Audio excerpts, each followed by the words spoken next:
when we talk about building a global enterprise, I would like to caution you that you don't build a global enterprise as such. To me, a global enterprise evolves out of core business, and you then strategize to diversify or to expand across borders. In other words, go beyond the domestic border and go outside. And a global business would evolve out of an already successful core business, domestically especially, and that can provide you the strength and the resilience to go cross-border. This is, from my own experience, people don't really do this.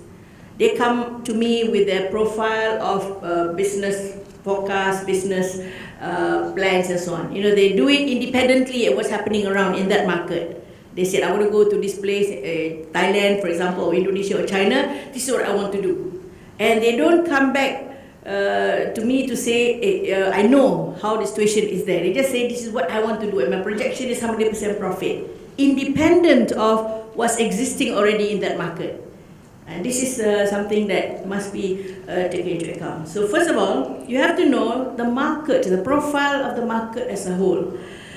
And by this I mean the purchasing power there. You know, purchasing power, not only in terms of dollars and cents, but the purchasing power parity. This is important. I would like to say that purchasing power is one thing, but purchasing power parity is another. For example, in Malaysia, our purchasing power is about almost 3 times, 2 times plus of what our ringgit value is. Yeah, it may not sound very high in terms of US dollars or pounds, but the purchasing power parity at one time it was 3 times over. Now it's 2 plus, nearer to 3, which means that that value of a ringgit is more than double, right? So people can buy more.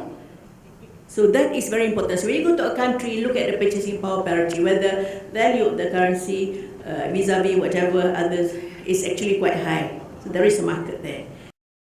And of course, consumption trends, you must study that first.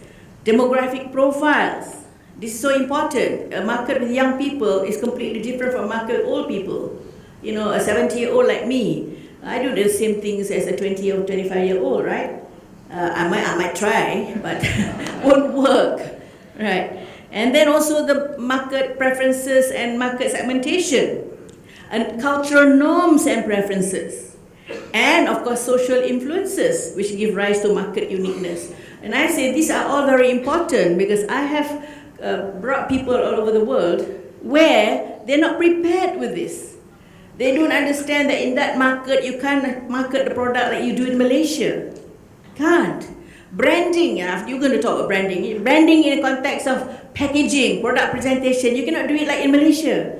We had palm oil, for example, at one time. We were marketing palm oil, and I went to the factory, United Plantations, and I saw a lot of palm oil tins with the chalk, the brand outside, aeroplane, rocket, alarm clocks, and so on. I said, why on earth are you doing this? Oh, in the Middle East at that time. In the Middle East at that time, if you do anything with a brand that's linked to technology, like rockets and so on, it's very well accepted, even if it's no palm oil. That was then. Yeah, that was the early 80s. Today, a different generation. You have an alarm clock there, good night to you. They're not going to bother with your product, right?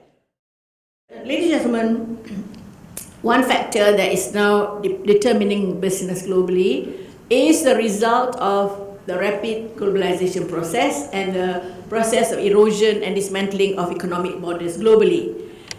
Now you see businesses and economies have become interlinked. In terms of economy, there is a lot of interdependence globally amongst economies. Businesses too have developed interlinkages amongst themselves. And as a result of these interlinkages across borders, we now have a new phenomenon called a contagion effect, which is economic contagion that is something to watch for the future years, because it's already started to impact businesses since it started. And for example, the interlinkages are financial sector and financial sector. Financial sector in Europe having interlinkages, the financial sector in Asia. And then interlinkages between the financial sector and manufacturing and retail. You can use the banking system.